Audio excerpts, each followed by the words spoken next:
On note. Alors, on arrête le débat là-dessus parce qu'on passe au vote. Sinon, je remercie quand même la commune pour la concertation. C'est quand même la première fois où on fait une concertation. C'est pas la première fois, mais on l'a fait. C'est rare. Moi, alors là, je ne m'en souviens presque plus. Là. On ne peut pas dire que le dossier est bâclé. C'était sur le PLU. Sérieux. Il manque de sérieux. La dernière fois, c'était sur le PLU. Merci. Alors, qui est contre? Monsieur Faro. Qui s'abstient? Monsieur Bauchet. Et donc, vote à la majorité. Christian Brondelet présente le numéro 6. C'est une convention de servitude avec Inédis pour la parcelle D0650. C'est une tranchée de 14 mètres sur 1 mètre. Sur Pont-Royal, c'est pour faire poser un compteur pour la maison du gardien à Lessive. Voilà. Donc, c'est une convention est conclue à titre gratuit. Après avis de la commission d'urbanisme du 12 9 2024, il est proposé aux membres du conseil municipal d'approuver la convention de mise à disposition avec Inédis jointe à l'AVEX et d'autoriser Madame le maire à effectuer toutes les démarches nécessaires et utiles à l'application de cette délibération. Bon, c'est une action classique, je pense qu'il n'y a pas de questions. On peut passer directement au vote pour gagner du temps. Qui est contre? Qui s'abstient? Donc, vote à l'unanimité, merci. Vincent Baval rapportera le rapport numéro 7. Et le vote. Oui, alors merci. Donc, ce rapport, c'est par rapport à la convention tripartite entre la métropole, le syndicat de la Violence et la commune de Malmort. Donc la métropole est compétente en matière de GEMAPI, c'est un rappel depuis 2018, elle a délégué la gestion du système d'endiguement des carriers de Malmort au syndicat de la Violence. Donc pour une question d'activité, la métropole et la commune conviennent que les tâches relatives à la gestion spécifique de ce système d'endiguement en période de crue seront assurées par la commune. Ces tâches sont mises en œuvre dans le cadre défini par le syndicat de la Violence qui est gestionnaire pour le compte de la métropole. Il coordonne à ce titre l'ensemble des actions techniques et réglementaires concernant ce système de protection. La présente convention a pour objet donc de définir les conditions d'organisation de la gestion du système d'endiguement en période de crue. Elle est conclue jusqu'au 31/12/2029. Donc après avis de la commission urbaniste du 12 septembre 2024, il est proposé d'approuver cette condition tripartite et d'autoriser Madame le maire à effectuer toutes les démarches. Des questions sur ce rapport? S'il n'y a pas de questions, on passe tout de suite au vote. Qui est contre? Qui s'abstient? Abstention, M. Faro. Vote à la majorité. Le rapport numéro 8 concerne aussi Vincent comme rapporteur. Oui, ça concerne encore le système d'endiguement des carriers. Donc, le système d'endiguement, enfin, sur certains secteurs du système d'endiguement des carriers de Malmort, les ouvrages de protection contre les inondations supportent des voiries communales ouvertes au public. Le système d'endiguement est donc l'objet d'une superposition domaniale avec la voirie communale et ses dépendances. La présente convention précise donc les conditions sous lesquelles les ouvrages de ces voiries s'inscrivent dans le domaine public affecté à la digue protégeant des inondations de la Violence et leur modalité de gestion. La convention est signée pour une durée également jusqu'au 31/12/2029. Donc après avis de la commission urbaine du 12 septembre 2024, il est proposé au membre d'approuver cette convention et d'autoriser Madame le maire à effectuer toutes les démarches nécessaires. Pas de questions. Qui est contre? Qui s'abstient? Abstention, M. Faro. Vote à la majorité. Le rapport numéro 9 est rapporté aussi par Vincent. Il s'agit d'une convention d'habitat. Oui. Donc le 29 décembre 2017, la métropole et l'EPF ont signé une convention de cadre multisite habitat permettant de répondre aux objectifs de production de logements sociaux sur le territoire de la métropole pour une durée initiale de 6 ans portant l'échéance au 31/12/2023. Donc cette convention a déjà été déclinée par des conventions d'habitat subséquentes par ville. a été approuvé une convention donc habitat subséquente entre la commune de Malmort et la métropole en 2018. Cette convention a permis à l'EPF d'acquérir sur l'ensemble du territoire communal par négociation amiable ou préemption des terrains bâtis ou non bâtis pour ensuite les céder à des opérateurs permettant la production de logements sociaux à court terme. Le 18 décembre, donc il est donc apparu nécessaire de proroger la convention en cours afin de permettre de préparer la sortie opérationnelle des projets sous promesse de vente au-delà de l'échéance initiale. C'est pourquoi le 18 décembre 2023, par avenant numéro 2, la métropole et l'EPF PACA ont décidé de proroger la convention 4 en vigueur jusqu'au 31 décembre 2025. Donc la commune de Malmort souhaite donc renouveler l'adhésion à la convention subséquente par rapport à cet avenant. Donc après l'avis de la commission urbaniste du 12 septembre 2024, il est proposé aux membres du conseil municipal d'approuver la convention d'habitat bilatérale à signer entre la commune et la métropole Aix-Marseille, qui fait suite à la convention cadre habitat à caractère multisite de l'établissement EPF PACA et la métropole signée avenant numéro 2. D'autoriser Madame le maire en ses représentants à signer la convention habitat. Donc, des continuités de convention, est-ce qu'il y a des questions? S'il n'y a pas de questions, on passe au vote. Qui est contre? Qui s'abstient? Monsieur Parot. On va voter la majorité. Voilà, c'est pas moi qui vais parler ici.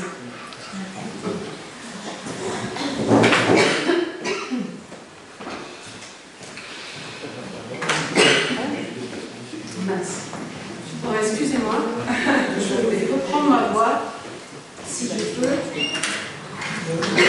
pour le rapport numéro 10.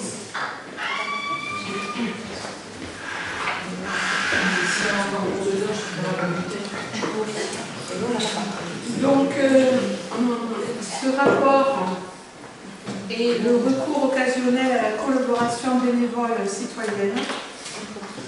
Donc, c'est juste vous dire qu'on associe parfois les citoyens et une collectivité publique pour bénéficier occasionnellement de collaboration bénévole pour un service public dans un but d'intérêt général. Donc, on voudrait s'inscrire dans ce cadre de l'exécution d'une mission à titre gratuit. On entend recourir parfois à des bénévoles. Je pense au temps méridien, je pense à des affaires scolaires, à la médiathèque, où on a déjà des festivités. Et donc, il apparaît opportun de sécuriser ces interventions, tant pour les intéressés que pour la collectivité. Donc, on vous propose que la collectivité puisse recourir à des bénévoles, avec bien entendu une convention d'accueil d'un bénévole, vous l'avez en annexe. On vous assure que la collectivité, par son contrat d'assurance, garantit bien contre les risques liés au recours à de tels collaborateurs. On a demandé l'avis au CST le 10 septembre 2024. On a demandé l'avis à la Commission des ressources le 9/9/2024. Aussi, je vous demanderai d'accepter le principe du recours à des bénévoles, approuver le projet de convention d'accueil type pour ces bénévoles et autoriser Madame le maire à signer les conventions individuelles avec chaque collaborateur lorsque on utilisera ce service. Si vous avez des questions, on répond. Monsieur Parot. Oui, nous n'avons rien contre cette délibération, mais nous souhaiterions qu'il soit précisé que ces bénévoles ne sauraient se substituer à des emplois statutaires. Alors ça, ce sont les textes, hein. Donc obligatoirement, il est clair qu'on le dit, hein, on peut en bénéficier occasionnellement, mais en aucun cas c'est au détriment des fonctionnaires. C'est le texte même. Donc c'est bien précisé. Oui, ok, c'est ça. D'autres questions? Non. Donc, qui est contre? Qui s'abstient? Et donc, le vote à l'unanimité. Merci. Le rapport 11 est dans la même veine, on va dire, c'est le recours au travail temporaire de l'intérim. Donc, le recours à une entreprise de travail temporaire doit être exceptionnel. Et ce recours vise à satisfaire un besoin non durable et ne doit pas remettre en cause le principe de l'occupation des emplois permanents par des fonctionnaires. L'intérim ne peut que constituer une solution ponctuelle. Cette possibilité est offerte aux collectivités territoriales lorsque le centre de gestion n'est pas en mesure d'assurer la mission de remplacement et uniquement dans les cas initialement prévus à un article du Code du travail. Nous avons reçu de la part du CDG un courrier en date du 30 juillet 2024 indiquant ne pas pouvoir mettre aucun personnel de remplacement à disposition de la collectivité pour des missions. Ainsi, nous proposons d'avoir recours, si besoin, à ces périodes d'intérim. Et nous avons consulté le CST le 10 septembre et la Commission des ressources humaines le 9 septembre. Et nous vous proposons d'autoriser Madame le maire à recourir à une entreprise de travail temporaire dans des conditions subdivisées, sachant que, voilà, avec les conditions qu'on a dit, bien entendu, sans se substituer aux fonctionnaires non plus. Des questions? Donc, qui est contre? Qui s'abstient? Et donc, vote à l'unanimité, merci. Corinne, il faudra rajouter le CST là. Oui, c'est vrai. Le rapport numéro 12, c'est la création et suppression d'emplois permanents et non permanents et la mise à jour du tableau des effectifs qui vous a été joint. Donc, après avis du comité social territorial en date du 10/09 et après avis de la commission des ressources humaines le 9/9, propose la suppression des emplois permanents ci-après. Il relève soit du changement de grade des emplois suite à des réussites au concours. Des effectifs de la commune sont inchangés. On a eu besoin de préciser ça suite à des questions en commission RH. Les créations des emplois permanents sur des nouveaux grades occupés par le personnel ont été faites précédemment. Donc il s'agit de supprimer pour inaptitude un emploi d'AXEN. Il s'agit de supprimer pour des changements de grade une secrétaire administrative chargée d'accueil à la population. Il s'agit de supprimer les emplois permanents pour réussite au concours, promotion interne, avancement de grade pour un agent AXEN, pour un directeur d'urbanisme, pour une directrice de communication, pour un agent d'entretien et pour un agent de restauration. Ça, c'est dans la catégorie supprimée. Dans la catégorie créée, il s'agit de créer un emploi d'agent polyvalent administratif. Dire que les crédits sont inscrits au budget et autoriser Madame le maire. Merci.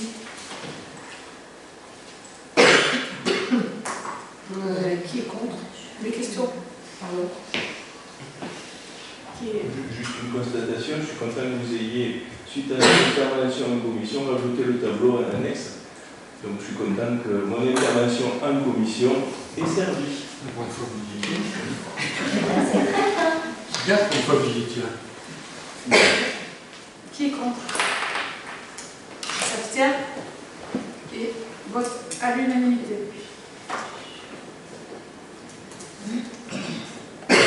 Oh là là. Alors ça va être difficile parce qu'elle est très technique, la numéro 13. J'espère retrouver ma voix. Et je vous prie de m'excuser.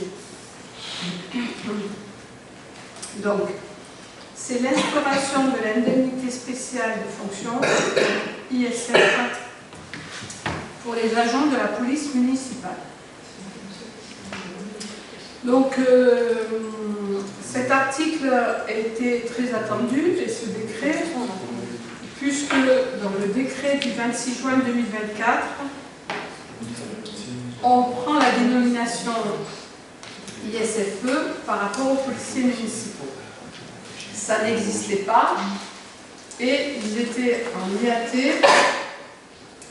jusqu'à présent, alors que tous les autres fonctionnaires était bien entendu avec le l'ISEP et le l'ISF à venir. Donc, à compter du 29 juin 2024, les collectivités peuvent instituer par délibération l'ISFE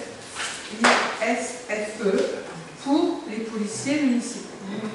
On a pris avis, bien entendu, et on a consulté le CST, et on fait cette délibération assez technique qui précise l'ISFE des policiers, et on instaure à compter du 1er octobre 2024 cette indemnité spéciale de fonction. Cette indemnité spéciale de fonction, elle instaure une part fixe, c'est le premier tableau. Elle instaure une part variable, c'est le deuxième tableau. Et elle précise que dans la limite de 50% du plafond annuel, elle est versée mensuellement et annuellement. Donc, l'engagement professionnel de la manière de servir des agents est pris en compte, mais ça on le retrouve aussi au niveau des autres agents, lors de l'entretien d'évaluation professionnelle, dans la manière de servir, dans les résultats professionnels et dans la qualité relationnelle. Et on maintient ainsi un régime indemnitaire antérieur que les policiers avaient, et on le transforme en ISFE. Le reste de la page, très technique, rejoint tout ce que nous avons mis en place par rapport au RICEP pour les autres types de fonctionnaires, notamment les congés pour raison de santé et d'autres situations administratives. Ce qui est important, c'est la date d'effet au 1er octobre 2024 et de dire que cette délibération portant instauration d'une indemnité d'administration et de technicité pour les agents relevant du cadre d'emploi de la police municipale est abrogée et que les crédits budgétaires sont prévus au budget et qui sera appliqué au 1er octobre 2024 l'ISFE pour nos policiers municipaux. Voilà. Un résumé rapidement cette note qui était attendue parce que parfois nous étions obligés, par exemple pour les primes classiques, de répartir cela en 2-3 mensuellement au niveau des policiers, alors que pour les autres agents, ça se faisait en juin et en décembre, et c'était vraiment un décret attendu, vu aussi pour rendre plus attractif aussi le régime indemnitaire et ce métier en tension. On parle carrément de mercato des policiers municipaux. Je pense que ça permettra aussi d'être plus classique, on va dire, dans leur indemnité. Des questions? On ne vote pas, c'est juste un titre d'information. Non, on vote. Ah bon? On vote, bien sûr. C'est des rapports techniques arrivant du RH. C'est le texte et le décret, mais on vote, bien entendu, le principe et les tableaux pour cette ISFE. Donc, qui est contre? Qui s'abstient? Et vote à l'unanimité. Alors, le rapport numéro 14, c'est la modalité d'attribution des chèques cadeaux. Alors, pour vous faire court, on reprend bien entendu tout ce qu'on avait déjà en chèque cadeau. Donc, il n'y a rien qui change dans la délibération par rapport aux 6 mois de temps de travail supérieur à 50%, etc. C'est bien 100 € pour la naissance d'un enfant du personnel, c'est bien 100 € pour le mariage d'un agent, c'est bien 100 € pour la médaille de travail, c'est bien 200 € pour la médaille de travail vermeil, l'autre c'était argent, 300 pour or, 200 pour un départ à la retraite. Ça, nous l'avions voté bien en amont, puisque la première délibération, elle date de 2016. Donc là, on souhaite rajouter 100 € pour un stagiaire dans le cadre du parcours scolaire. Voilà, c'est le seul changement de cette délibération par rapport à 2016. Et on vous propose de valider le principe d'attribution de chèques cadeaux aux agents titulaires, stagiaires et contractuels de plus de 6 mois dont le temps de travail est au moins égal à 50% dans le cadre des versements personnels. et d'abroger du coup la délibération sur le concours de 2016. Des questions? Non. Donc qui est contre? Qui s'abstient?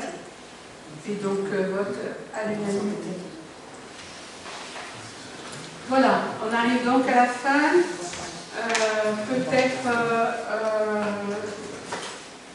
des décisions du maire, s'il y a des questions. On propose toujours les décisions du maire à chaque conseil. Si vous avez des interrogations sur les décisions du maire, on peut y répondre, ou solliciter les techniciens à ce propos. Et ensuite, on passera aux questions, aux infos diverses et aux questions diverses. Pas de questions sur les décisions du maire? Oui, M. Platon? Concernant la décision 155, désimperméabilisation des cours d'école et crèches, qu'est-ce qui est exactement prévu de faire? De quel cours?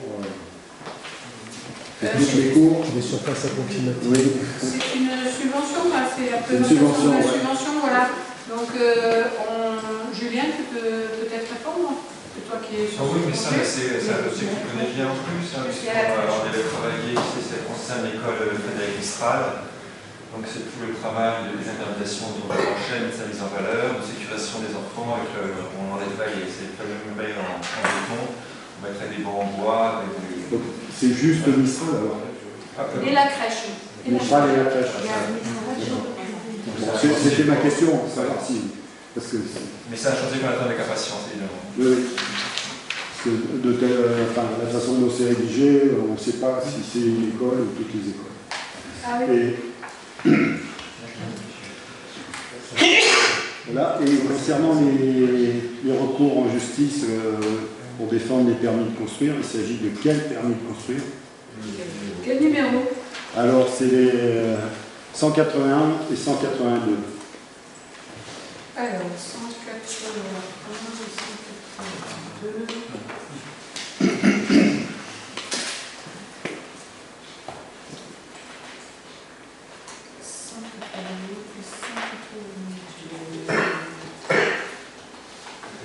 Bon, il y a le numéro des permis de construire.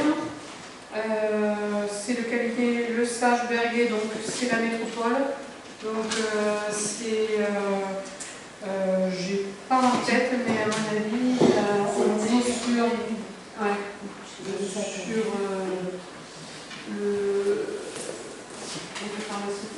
parce qu'on ne peut pas dire les noms, mais on va dire les rues. Il s'agit d'une rue Charles de Gaulle et l'autre c'est à Pont-Royal, chemin du Var. Voilà. Donc en fait ce sont des recours que les administrés ont portés sur des décisions qui ne correspondaient pas.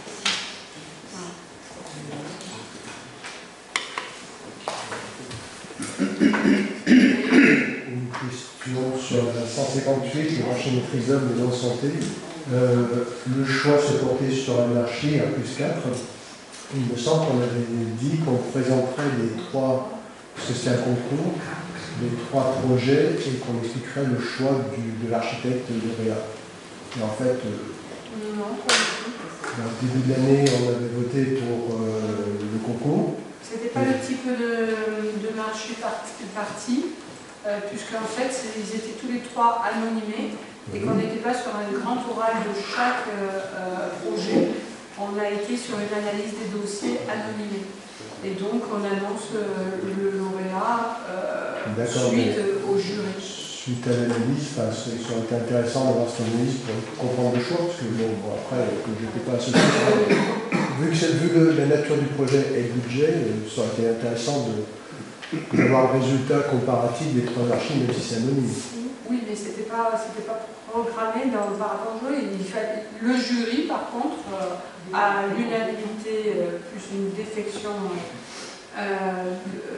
comment on peut dire, non-vote, un refus de vote de M. Faro, à l'unanimité, a fait le choix de ce fenêtre-là. D'accord. Donc, est-ce qu'on a vu ça, c'est vrai qu'on a une comparaison? Est-ce que les autres archives étaient au même prix, étaient plus chères? C'est quoi en gros les raisons du choix? Mais ce serait intéressant quand même de. Non, mais ça, c'était interne au concours. Voilà, voilà, on précisera. On a quand même voté en conseil municipal pour un concours et rémunérer 3 archives, et après je vote une dépense de 3 fois combien? 15 000 euros, je ne sais plus. Et à la sortie, on me dit que bonne soirée. Bah, je ne suis pas d'accord. Non, mais M.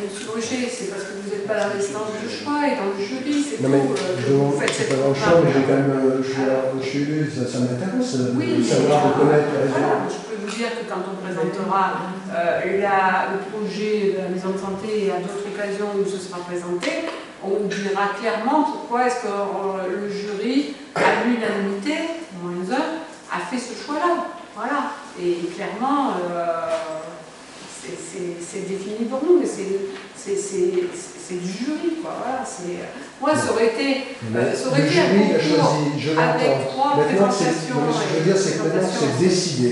On a décidé. Il y a une commission, il y avait 3 archives, on en a choisi un. Je demande juste les raisons pour lesquelles celui-là a été choisi plus que les autres, et je n'ai pas de réponse. Bon, c'est pas la peine de venir. À un moment donné, quand même, on est élu, on nous demande de voter, c'est un projet majeur qui coûte un bras, et on me dit que non. Comment veux-tu que je me satisfasse de cette réponse? Il y a des moments où je ne comprends pas. Bonne soirée. Prochaine présentation de maisons de santé, ces réponses seront bien données parce que de toute façon, les architectes présenteront le projet et vous préciseront pourquoi nous avons fait le choix de ces architectes et c'est tout à fait justifié par rapport à ce je ne dis pas si c'est justifié ou non. Je ne vais pas te faire là la synthèse des 3 projets, des noms, et des prix et des arguments. C'est tout. À l'occasion d'une présentation de la maison de santé, ça sera fait. Le temps qu'on passe à discuter. C'est le respect du jury et de la confidentialité de ce jury, c'est tout. Toi, tu voudrais que mette tout sur la place publique parce que tu n'étais pas dans ce jury. Je te dis que non. À la présentation de maison de santé, on dira pourquoi on a fait le choix de ces architectes. Tout. D'ailleurs, à la réunion publique, j'en ai déjà parlé. Le choix est fait, c'est tout secret. Voilà, le choix est fait, c'est plus secret. Je ne comprends pas ta réponse. Tu ne réponds pas à ma question, c'est surréaliste ta réponse. Tu me poses une question simple. Le temps dont on est en train de parler depuis 5 minutes, tu m'aurais répondu si ça a déjà fait depuis 3 minutes. Je ne te comprends pas. C'est simple, je veux juste une information qui est décidée avec des élus. Tu me demandes une information comme ça de but en blanc, où je te dis que oui, je faisais partie de ce jury, c'est déjà un certain temps, je crois que c'était au mois de mai, et que voilà, il y a besoin aussi d'éléments pour te répondre à cette question. Donc du coup, je te renvoie en disant, il y avait un jury, déjà, il y a eu une unanimité là-dessus, moins une, sur ce projet, et après voilà, mais je ne vais pas te répondre, on l'a choisi parce que c'était très fonctionnel au niveau des circulations, parce qu'ils avaient prévu toute la sécurité, etc. Voilà. Transmettez le compte rendu du jury, quelque chose, enfin qu'on soit informé, c'est tout. Oui, c'est calme. Ben voilà, il n'y a pas de souci. Transmission du compte rendu du jury, vous le demandez, ça sera fait. Voilà. Monsieur Farron. J'ai 3 requêtes à vous faire, officielles. Puisqu'il y a de l'argent public qui a été dépensé ou qui est en train d'être dépensé concernant ce que je vais vous demander, normalement, les pièces doivent nous être transmises. Donc ce que demande M. Boucher, ce sont les copies des 3 propositions que la mairie avait sur le compte rendu. Donc l'opposition que nous sommes vous réclame la transmission de ces 3 projets, puisqu'il y a eu une rémunération du 3. Donc c'est une demande officielle, que ça nous soit transmis dans le meilleur délai. La deuxième demande que j'ai à vous faire, c'est concernant les 2 experts en justice, idem, puisqu'il y a des fonds engagés par la commune, nous vous demandons que nous soit transmis l'intégralité de ces 2 dossiers d'experts en justice, s'il vous plaît. Par la métropole. Par la métropole ou le... Non, ce sont des avocats de la métropole. Bon, il n'y a pas de dépenses engagées par la commune, rester en justice par la métropole. Ok. Donc ça nous doit transmettre. Et la troisième fois Ça fait 3 puisqu'il y avait 2 dossiers de certes. Ah. Voilà. Donc c'est 2 délibérations différentes. Donc sur les 3, voilà. Donc moi je m'associe à ce qui a été demandé, donc d'avoir le dossier de jury. Je fais la remarque suivante, je me rappelle avoir proposé lors de la délibération sur les délégations du maire d'avoir mis un seuil au-dessus duquel, je ne sais plus, 100 000 euros, au-dessus duquel ça devait passer au conseil municipal. C'est une pratique courante dans les communes, ça permet la transparence, ça permet quand il y a des dépenses importantes d'en débattre, d'en connaître, de savoir les tenants et les aboutissants, et ça me paraît normal. Je vois par exemple qu'à Alain, à côté, pour des travaux, même, je ne sais pas, 20 000 euros, 30 000 euros, on en parle au conseil municipal. À la mort, c'est compliqué. Je vois que les décisions du maire, elles étaient diffusées avec le PV il y a un certain temps. Je vois que dans les derniers PV, elles ont disparu. Donc la transparence pour le simple citoyen qui consulte les PV n'y est plus. Bon, je demande à ce que les décisions du maire soient dans les PV du conseil municipal. Et si on veut revenir sur la délégation du maire et mettre un seuil, je suis tout à fait favorable. Alors, monsieur Platon, franchement, on travaille dans la transparence incroyable. Dans les commissions, dans la participation des élus de la minorité et de l'opposition dans nos commissions. Et là, vous nous prenez encore en défaut sur des décisions du maire qui sont toutes transmises avec la commune d'Alain sur les sommes, etc. Mais franchement, on n'est pas de la même taille déjà qu'Alain, donc on a aussi des fonctionnements dans des dépenses de travaux et d'avancées là-dessus. Vous avez tout au niveau du budget lorsqu'on liste les prévisionnels à venir, etc. Moi, je pense que c'est malhonnête de votre part de dire que oui, je le ressens comme ça, je vous le dis, parce que on est transparent et jeter un peu l'opprobre sur que la décision du maire pourrait dépenser plus que ce qu'elle fait sans que vous en soyez avertis. Lorsqu'on a un projet important, je pense qu'on le présente et on fait les réunions nécessaires là-dessus, on fait des copies techniques, enfin voilà. À un moment donné, moi je vous dis, c'est la limite. Voilà. On peut avoir souci au travail. En ce qui me concerne, depuis 2020, je n'ai jamais participé à aucune décision sur le choix d'un contrat, enfin d'un travail quelconque. Mais sur les décisions du maire, jamais. Mais monsieur Platon, vous oubliez que vous n'êtes pas dans la majorité. Vous êtes dans un groupe minoritaire. J'ai pas à savoir comment. Comme à Alain, il n'y a pas de raison que dans d'autres communes, ça se passe différemment. Ouais. À la mort aussi, ça se fait. Excusez-moi, je suis dire que M. Platon est malhonnête. Dans ce qu'il dit, moi je le sens comme une malhonnête. Parce que, encore une fois, il nous compare à une autre commune et que les décisions du maire ne sont pas transparentes. De là à parler de la malhonnêteté, c'est mettre en cause son intégrité d'élu. Ce que je ne pense pas. C'est un prétexte là, Dimitri. Tu sors les propos de Mme le maire de ce contexte. On parle d'un décision communiquée. Non. Tu sors ces propos de son contexte. Là, c'est toi qui es malhonnête. Tu fais preuve de malhonnêteté complètement. Tu viens pas sur l'intégrité d'élu ? Non, il y a un contexte, Dimitri. Ne te fais pas plus bête que tu l'es. Comprends les choses. Elle répond à une question précise sur un problème précis. En aucun cas sur l'intégralité de la personnalité de Thierry Platon. Dire que c'est de la malhonnêteté, c'est quelque chose de correct? Je ne pense pas.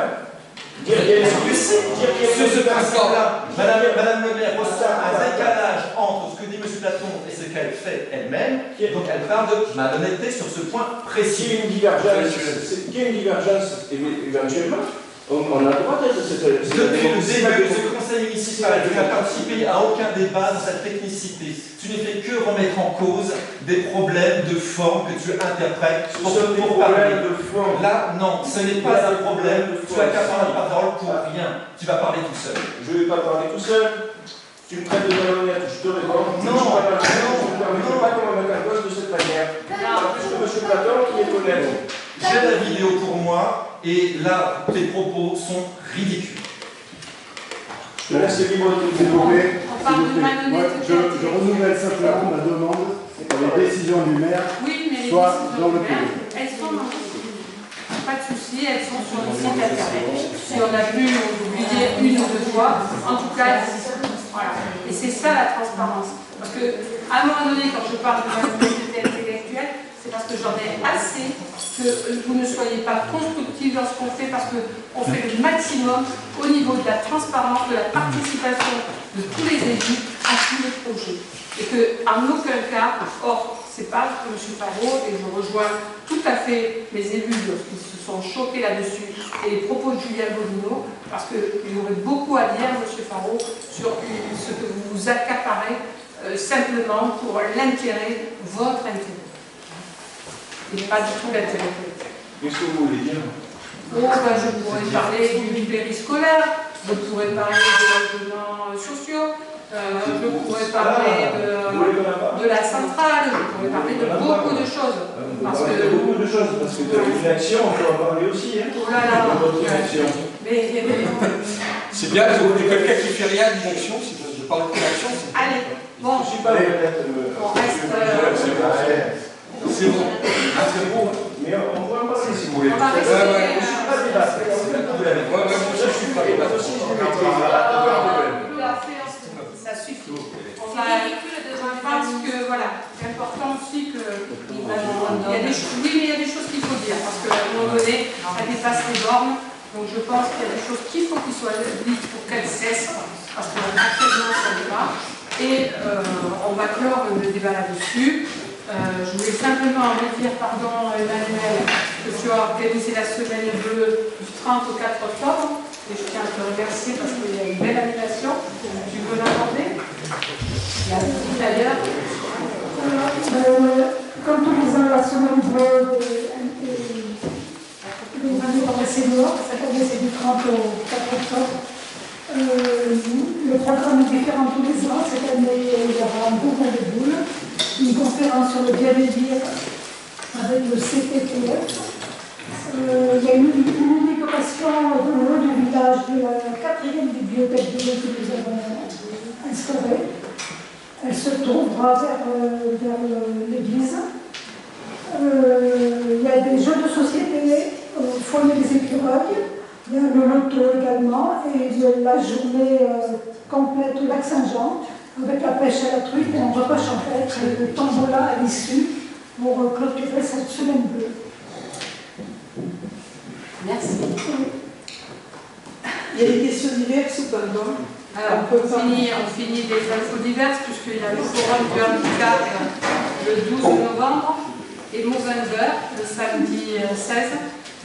Les commémorations 1er novembre et 11 novembre, bien entendu. Et le prochain conseil municipal le 13 novembre, donc notez-le, à 18h30. Questions diverses, il est 21h30. Nous avons un prochain conseil le 13 novembre. S'il n'y a pas de questions d'actualité, je pense que nous serons. Je rappelle que vous pouvez faire des questions écrites.